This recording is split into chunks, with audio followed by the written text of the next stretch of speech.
Boa noite, meus irmãos. Eu queria ter mais óculos.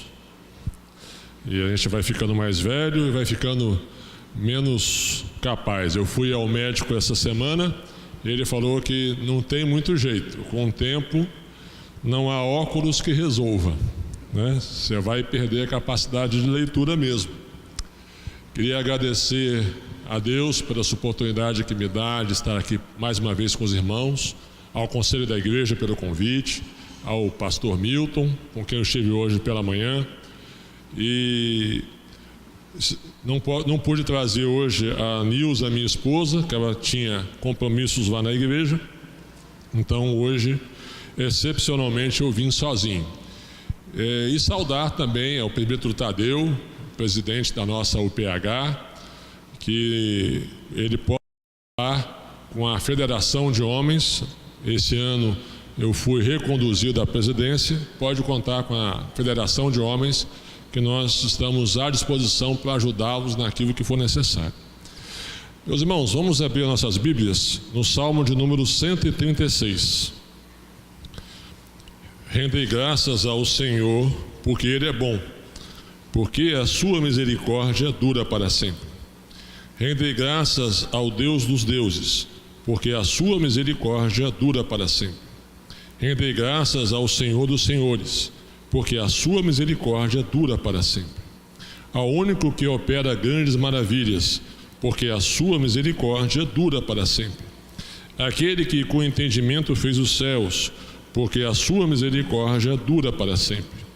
Aquele que estendeu a terra sobre as águas, porque a sua misericórdia dura para sempre. Aquele que fez os grandes luminares, porque a sua misericórdia dura para sempre. O sol para presidir o dia, porque a sua misericórdia dura para sempre. A lua e as estrelas para presidirem a noite, porque a sua misericórdia dura para sempre. Aquele que feriu o Egito nos seus primogênitos, porque a sua misericórdia dura para sempre. Retirou a Israel do meio deles, porque a sua misericórdia dura para sempre. Com mão poderosa e braço estendido, porque a sua misericórdia dura para sempre.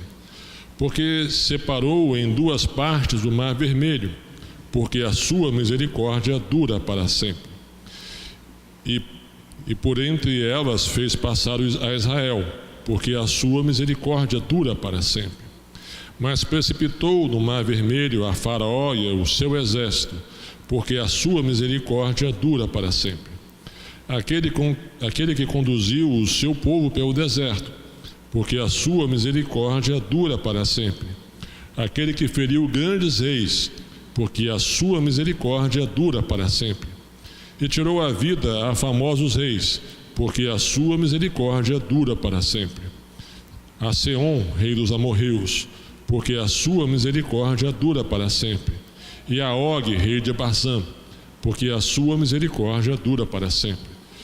Cujas terras deu em herança, porque a sua misericórdia dura para sempre. Em herança a Israel, seu servo, porque a sua misericórdia dura para sempre. A quem se lembrou de nós em nosso abatimento, porque a sua misericórdia dura para sempre. E nos libertou dos nossos adversários, porque a sua misericórdia dura para sempre. E dá alimento a toda a carne, porque a sua misericórdia dura para sempre. Ó, tributai louvores ao Deus dos céus, porque a sua misericórdia dura para sempre. Senhor, que possamos compreender a Tua palavra, Deus, e possamos ter nela alimento, Deus, e segurança e refúgio, e possamos sair daqui edificados. Em nome de Jesus, amém. Meus irmãos, no final de um ano e no começo de outro ano, normalmente nós temos a tradição de fazer planos para o ano que vem. No nosso caso, 2019. O que nós vamos fazer, os quilos que vamos perder, o dinheiro que vamos ganhar, os livros que vamos ler, os sonhos que vamos realizar.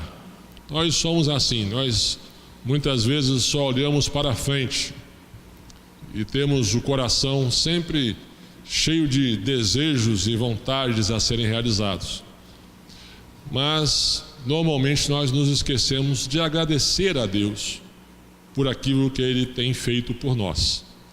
Nós temos o coração ansioso para aquilo que virá, mas muitas vezes nós nos esquecemos de agradecer a Deus por aquilo que Ele nos fez, por exemplo, em 2018, por tudo o que passou e tudo o que aconteceu e como nós devemos enxergar a realidade. O mundo que nós temos hoje é um mundo ansioso, é um mundo cheio de preocupações, é um mundo que tem ficado doente diante de tantas loucuras que são ensinadas e ditas como verdades. E muitas vezes nós nos colocamos colocamos a nossa confiança em um novo governo, em um novo projeto, como se de alguma maneira a mudança de um governo fosse resolver os nossos problemas e fosse a nossa esperança. E isso, de fato, só vai nos trazer tristeza e decepção, porque a solução para os nossos problemas não está no mundo que se encontra aqui. A nossa real esperança deve estar em Cristo Jesus e naquilo que Ele fez por nós e nas verdades encontradas nas Escrituras. Este salmo, eu leio ele desde criança e sempre achei muito curioso o fato de tantas vezes a frase "porque a sua misericórdia dura para sempre". E eu sempre imaginei que isso devia ser recitado de forma muito majestosa durante os louvores em Israel. De que maneira eles estavam sempre se lembrando das misericórdias do Senhor. E esse salmo ele começa falando sobre Deus. Rendei graças ao Senhor porque Ele é bom, porque a sua misericórdia dura para sempre. Rendei graças ao Deus dos deuses, porque a sua misericórdia dura para sempre. E rendei graças ao Senhor dos senhores, porque a sua misericórdia dura para sempre. Então, Deus é adorado e louvado por três nomes distintos. Ele é adorado como o Senhor, no caso aqui Yahvé. Ele é adorado como render graças a Deus, como Elohim, e é adorado como Senhor novamente, mas aí é outra palavra que é Adon. São três palavras que no português não aparecem, mas que vão falar de aspectos de Deus, que devem ser colocados em nossa mente, lembrados em nossa mente, todas as vezes que vamos adorar a Deus. Quando é dito aqui o primeiro Senhor, o Yahvé, é o Deus autoexistente, é o Deus que existe desde a eternidade, é o Deus que não precisa de nada. E nós devemos ter isso em mente no nosso dia a dia. Nós adoramos a um Deus autoexistente. Apesar dele gostar da nossa adoração, ele não necessita da nossa adoração para existir. Ele não precisa dessa adoração para que ele seja majestoso e glorioso. Ele é um Deus autoexistente. Isso tem que estar nas nossas mentes para que nós tenhamos consciência de que nós nada somos. E nós nada somos. Nós nos colocarmos da forma correta diante deste Deus. A segunda forma como Deus é lembrado aqui, Elohim, é o Deus que também é o Deus da justiça, é o juiz, é aquele Deus que cria as leis para todas as coisas que existem. E a terceira forma é o Senhor dos senhores. Aqui é o Deus que governa todas as coisas. E ele governa todas as coisas e para isso se utiliza de senhores. Nossos governantes, nossos presidentes, nossos governadores, nossos prefeitos, deputados, senadores, também os nossos líderes das nossas igrejas, nossos presbíteros, diáconos, pastores. Então, esse é o Deus que nós devemos adorar, o Deus autoexistente. E ele prossegue dizendo que é o único que opera grandes maravilhas.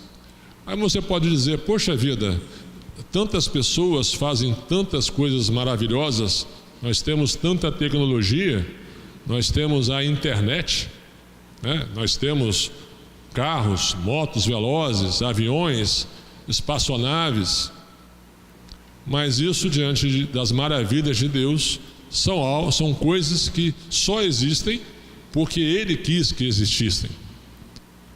É importante nós termos isso em mente.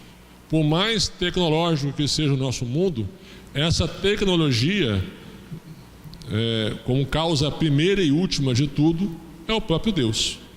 Nenhuma tecnologia é criada pelo homem se Deus, de antemão, já não tivesse criado. Então, tudo que é maravilhoso, nós devemos dar como todo crédito o nosso Deus, o Deus autoexistente. E por várias vezes ele vai dizer isso para a gente, porque a sua misericórdia dura para sempre.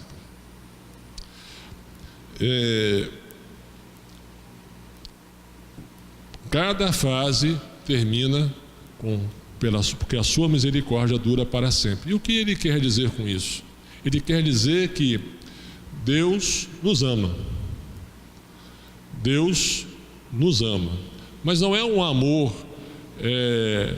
distante, não é um amor que não pode ser percebido. O amor verdadeiro é aquele que existe na realidade. Eu posso dizer para o Oloir que eu amo, nós nos conhecemos há muito tempo e já fizemos muitas coisas juntos, mas ele sabe que eu amo na realidade, porque eu já demonstrei o meu amor por ele, ele já demonstrou o seu amor por mim. O amor de Deus, ele é dessa maneira, mas muito maior do que isso, porque Deus executa o seu amor na realidade. Tudo ele faz na realidade.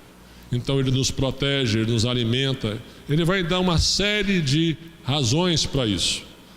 Mas nós devemos lembrar que Deus nos ama e nos ama de forma concreta, não de forma abstrata. Deus nos ama verdadeiramente.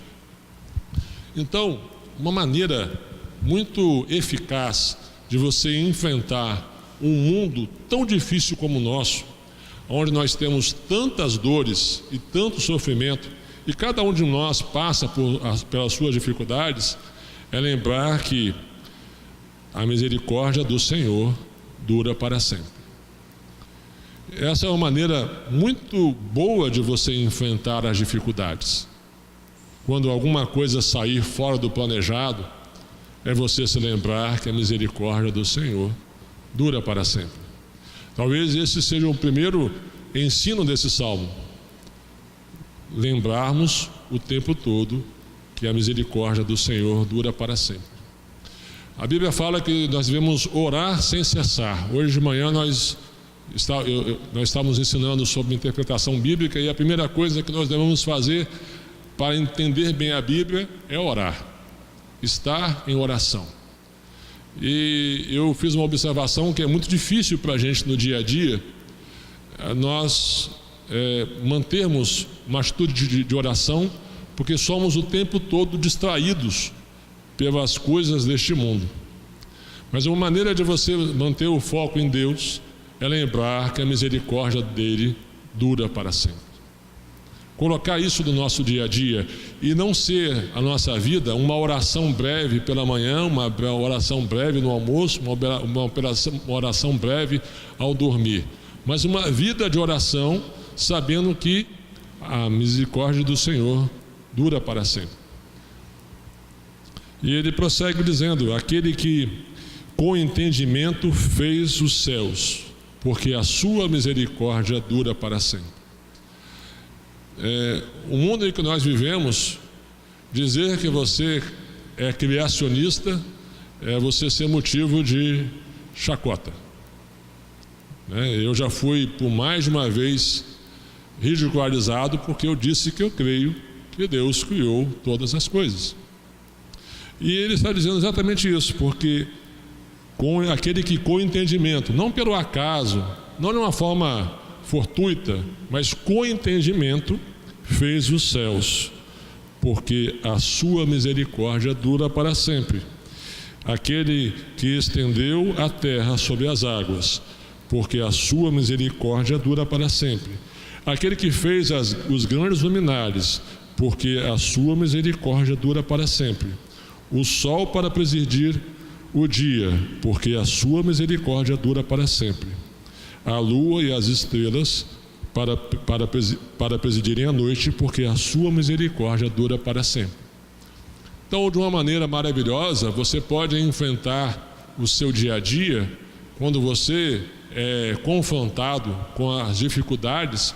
Você pode se lembrar que Deus é o Criador de todas as coisas. Basta olhar tudo que foi criado e saber que é este o seu Deus. É o Deus Criador de todas as coisas. É o Deus que criou os céus, a terra, o mar. Este é o seu Deus. Não é um Deus comum, não é um Deus distante, é um Deus que se apresenta na criação. Por isso o mundo, ele insiste tanto que Deus não criou as coisas. Por isso que Satanás quer nos desviar dessa verdade, porque assim nós vamos nos sentir inseguros. Porque se nós não temos um Deus criador, se tudo depende do acaso, nós estamos perdidos. A minha mãe sempre me ensinou desde criança um versículo: o Senhor dos exércitos está conosco, o Deus de Jacó é o nosso refúgio. Esse é o meu Deus, é o Deus criador, é o Deus dos exércitos. Por que eu ficaria com medo? Ele é a minha rocha. Nós gostamos de cantar isso, mas isso deve ser dito todos os dias, todos os momentos da nossa vida, em especial quando nós nos sentimos inseguros. É só olhar pela janela e olhar o sol e saber: Deus criou o sol. Se tiver à noite, Deus criou a lua. Por que eu vou ter medo? Por que eu vou ficar inseguro? Por que eu estou assustado se eu tenho um Deus todo-poderoso? Porque o mundo, apesar de dizer que faz maravilhas, o que é qualquer maravilha humana perto do sol? O que são as maravilhas humanas perto das maravilhas divinas? E mesmo as maravilhas humanas, elas dependem da vontade de Deus. E ele continua dizendo: aquele que feriu o Egito nos seus primogênitos e tirou Israel do meio deles, com mão poderosa e braço estendido. Aquele que separou as duas partes do Mar Vermelho e por entre elas fez passar Israel, mas precipitou no Mar Vermelho a Faraó e o seu exército. Aquele que conduziu o seu povo pelo deserto.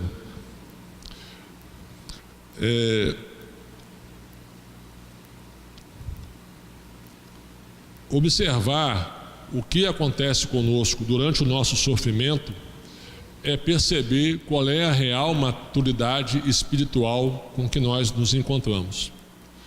Eu comecei esse sermão dizendo que nós costumamos olhar sempre para frente, mas uma maneira de você compreender a Deus é compreender como Ele já agiu com você no seu passado. Aqui o salmista está dizendo: olha, Deus nos salvou no passado, Deus cuidou de nós no passado. Eu tenho certeza que se você é salvo pelo sangue do Senhor Jesus Cristo, você tem experiências com Deus na sua vida. Muitas vezes nós olhamos para o futuro preocupados, mas nós nos esquecemos de agradecer todo o livramento que Ele fez conosco no passado. Nós precisamos olhar para o futuro certos de que Deus já agiu no passado e gratos a Deus, porque Deus já agiu no passado. Muitas vezes, quando nós vamos fazer uma vigília ou um culto de oração, nós costumamos sempre nos lembrar das nossas necessidades imediatas, das nossas necessidades que são urgentes. Às vezes nós costumamos agradecer aquilo que aconteceu recentemente conosco, naquela semana. Às vezes, muito raramente, durante o mês que passou, mas dificilmente nós nos colocamos diante de Deus e agradecemos o que Ele fez no nosso passado. E Deus é um Deus que age na história e age na nossa história. Então, quando nós nos lembramos que Deus já agiu conosco no passado, nós vamos manter com Ele um sentimento de gratidão por aquilo que Ele tem feito conosco. É importante nós reconhecermos a ação de Deus em nossa história, na nossa história pessoal, na história da nossa igreja, na história da nossa família. Nós precisamos olhar para Deus, olhando aquilo que Ele já fez, agradecer a Deus, ter o coração grato. Eu costumo dizer que muitas vezes nós agimos como aquela criança mimada que recebe de Deus, recebe dos pais um presente, e ao ganhar o presente, no outro dia já se esqueceu da alegria do presente recebido, despreza totalmente aquele presente recebido. Nós agimos assim diante de Deus, nós não observamos a nossa história, e Deus é um Deus de história. Ele escreveu um livro para que nós pudéssemos conhecer a história, e quando Jesus ia ensinar, Ele ensinava através de parábolas, de histórias. Ele gosta de história, e Ele gosta também, se agrada, quando nós olhamos para o nosso passado e podemos dizer: Senhor, o Senhor me livrou naquela situação, muito obrigado por isso. Não aquela situação da semana passada, mas aquela que marcou a sua vida. O agir de Deus tem sido marcante na sua vida? Você tem valorizado o agir de Deus na sua vida? Eu vou dizer para você que isso é um remédio para nossas almas, quando nós passamos a agradecer a Deus por aquilo que Ele tem nos feito. Nós vamos deixar de ser tão ansiosos sobre aquilo que nós queremos para o amanhã e olharmos para aquilo que nós temos e agradecermos a Deus. E ele muda um pouquinho de assunto, ele vai aprofundando um pouquinho o assunto, dizendo: aquele que feriu grandes reis e tirou a vida a famosos reis, a Seom, rei dos amorreus, e a Og, rei de Basã, cujas terras deu em herança a Israel, seu servo. A nossa vida, ela é cheia de lutas, e nós temos diversos inimigos. Alguns são inimigos claros, que nós percebemos, e outros não. E como é que nós podemos enfrentar um mundo cheio de inimigos? A única maneira que existe para você enfrentar um mundo cheio de inimigos é deixar que Deus enfrente esses inimigos. Ele vence os inimigos. Você não precisa brigar, você não precisa fazer, porque toda a vitória vem de Deus. Algumas vezes você pode experimentar situações em que você quer agir, quer responder, quer dar o toco. Saiba que toda a vitória vem de Deus. Ele que é o Deus vitorioso. Você, na sua ação em relação a Deus, é apenas participante, mas quem dá a vitória é Deus. Tudo que você já recebeu na sua vida, você recebeu de Deus. Essa visão que nós temos daquilo que nos falta e daquilo que nós gostaríamos de vencer, nos leva a muitas vezes a agir de uma maneira errada em relação à realidade.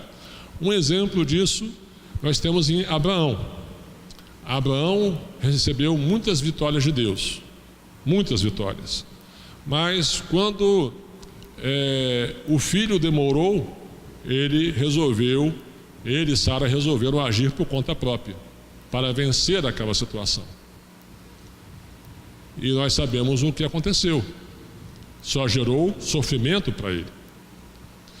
Quando nós esperamos em Deus a vitória e agimos em Deus, a vitória ela é certa, mesmo quando tudo parece que vai dar errado. Se Abraão não tivesse se precipitado e tivesse em ter um filho desnecessário para aquele momento, ele teria uma vida de paz. A mesma coisa aconteceu com o rei Josias. O rei Josias era um rei exemplar, um rei que fez a obra de Deus de maneira rigorosa, cuidadosa, mas em um certo momento ele quis cumprir a profecia e saiu para guerrear contra uma guerra que não era dele, e por causa disso ele pereceu. Muitas vezes nós estamos prontos para guerrear, mas quem vence a batalha é sempre Deus.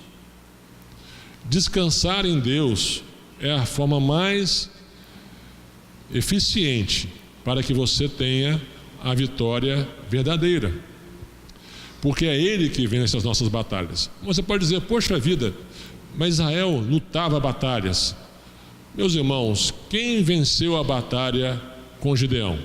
Foram os 300 homens dele? Não. Ele se colocou para a batalha, mas quem venceu a batalha foi Deus.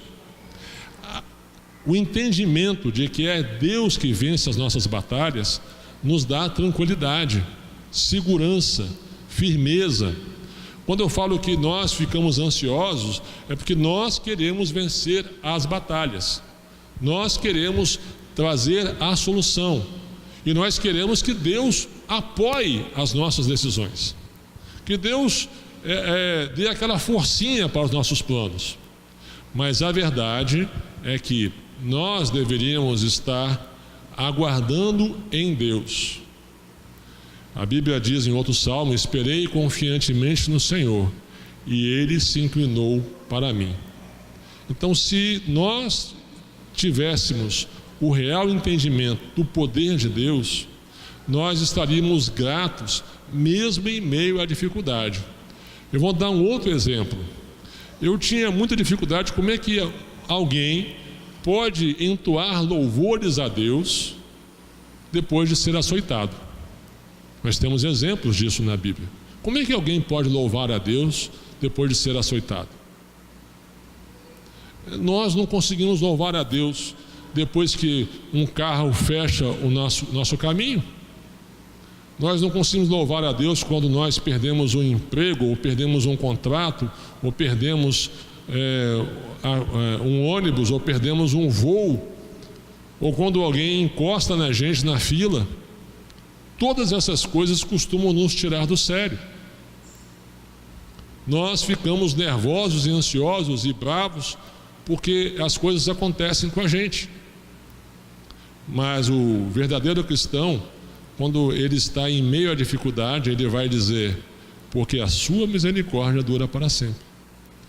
E aqueles que foram açoitados, eles louvaram a Deus porque essa misericórdia de Deus foi compreendida por eles.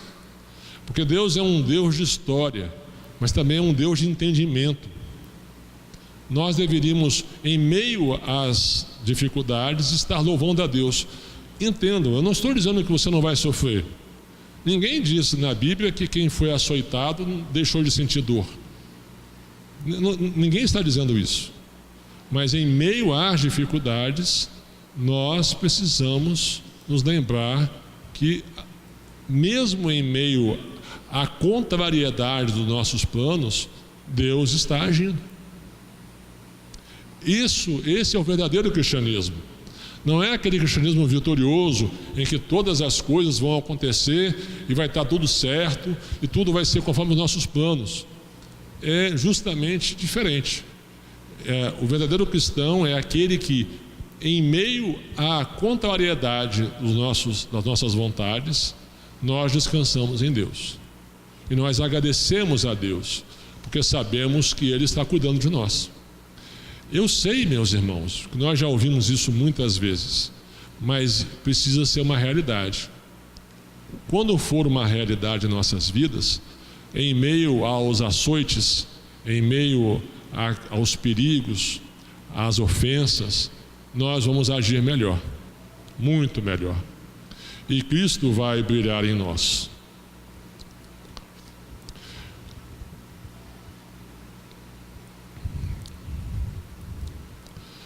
No versículo 22 é dito que Deus venceu e deu em herança. Ele deu em herança aquelas posses daqueles reis. Aos seus amados Ele o dá enquanto dormem. A Bíblia é bem clara em relação a isso. Agora, alguns estudiosos entendem que este salmo ele foi escrito durante o exílio, quando eles estavam na Babilônia, estavam longe de Israel.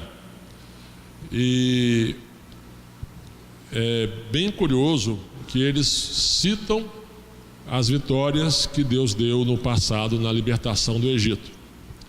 Agora, quando nós vamos observar a história de Israel, nós vamos ver que a segunda libertação foi completamente diferente da primeira. A primeira libertação aconteceram 10 pragas, aconteceram vários milagres, o mar se abriu, né? Eles até relacionam todos esses grandes feitos de Deus. Mas a segunda libertação foi completamente diferente. Deus agiu de uma maneira completamente diferente. Deus não levantou um rei para Israel para ajudar. Deus usou o próprio rei que havia escravizado o povo para libertar o povo. Então, meus irmãos, Deus age conforme a vontade dele. Ele sempre age da maneira que lhe apraz. Então, nós devemos reduzir os nossos planos, as nossas expectativas. Nós passamos a dizer: olha, se eu fizer assim, vou ter este resultado. Nós planejamos anos à frente das nossas vidas. Mas quem somos nós para planejar qualquer coisa? E mesmo daquilo que Ele fez no passado, não quer dizer que Ele vai fazer da mesma forma no futuro. Então nós devemos descansar em Deus, inclusive na forma como Ele vai agir conosco.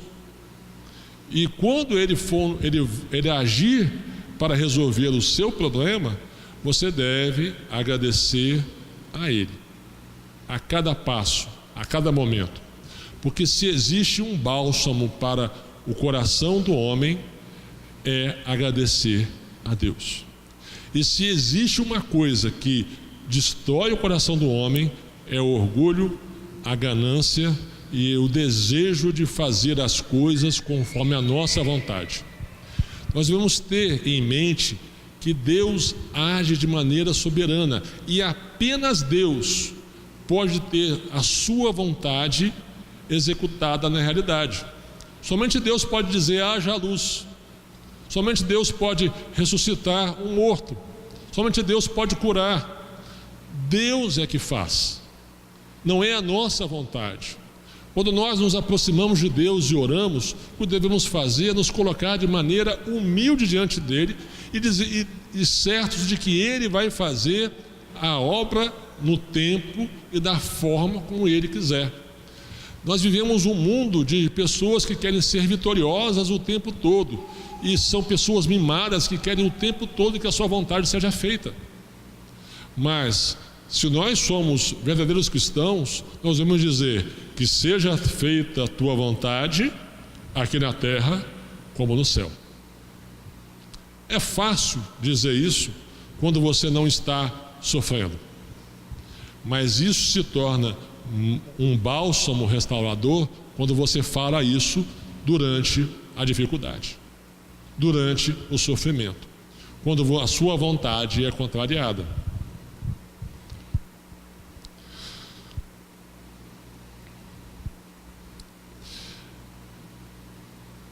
A quem se lembrou de nós em nosso abatimento e nos libertou dos nossos adversários. Então, ele não está dizendo que você não vai sofrer.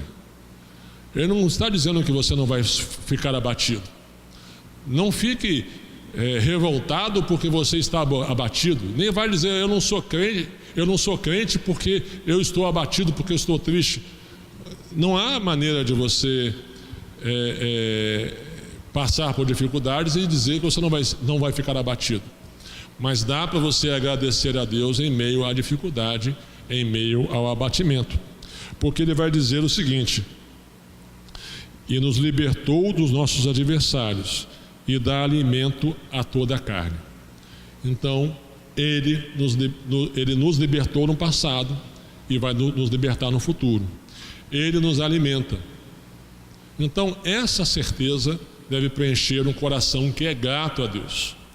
E por fim ele vai dizer: ó, tributai louvores ao Deus dos céus, porque a sua misericórdia dura para sempre. É fundamental estarmos adorando a Deus no nosso dia a dia, e também é fundamental estarmos adorando a Deus na igreja. Não existe vida espiritual longe da igreja. Não existe vida espiritual longe da presença de Deus. Não existe. Eu sou testemunha disso. Não existe. Eu passei muito tempo longe da igreja e isso não me fez bem. Tributar a Deus, tributar você deve a Deus louvor. Você deve a Deus adoração. Ao contrário do que eu disse no começo em relação a Deus, de que Ele não precisa dos nossos louvores. Deus é um Deus autossuficiente, Ele não é mais Deus ou menos Deus porque nós adoramos ou deixamos de adorar a Deus. Mas nós somos menos quando adoramos menos a Deus, e somos mais agraciados com a graça de Deus quando adoramos a Deus. Nossa relação com Deus é uma relação de graça. Não quer dizer que você paga a Deus pelas suas bênçãos, mas que você é abençoado quando você adora a Deus. Não existe uma vida cristã autêntica sem tributar a Deus louvor. No seu dia a dia e na igreja, é fundamental. E por que nós vamos tributar? Porque a misericórdia do Senhor dura para sempre. E essa misericórdia dele age na nossa realidade, em nossas vidas. Então, meus irmãos, que nós possamos ter um ano de 2019 em que possamos adorar a Deus o tempo todo, em espírito e em verdade, na igreja, em casa, no trabalho, no carro, que deva ser o nosso exercício. Não faça grandes metas na sua vida, faça poucas metas. Eu digo, faça essa meta: adore ao Senhor o tempo todo, louve ao Senhor o tempo todo, seja grato a Deus o tempo todo. Eu tenho certeza que a sua vida vai ser muito menos triste. Você vai passar por as dificuldades de maneira muito melhor, e certamente Deus vai se agradar da sua vida, porque será uma vida de louvor. E como nós aprendemos no nosso catecismo, o fim principal do homem é adorar a Deus e gozá-lo para sempre. E é isso que nós devemos fazer. Se nós estivéssemos adorando mais a Deus, eu tenho certeza que a nossa vida seria muito menos complicada. E nós observaríamos com muito melhor nitidez a graça de Deus em nossas vidas. Senhor nosso Deus, que possamos, ó Deus, ter a graça do Senhor em nossos corações, e o 2019 possa ser repleto de bênçãos, e nós possamos, em meio às adversidades, estarmos com os olhos atentos àquilo que o Senhor faz por nós. Em nome de Jesus, amém.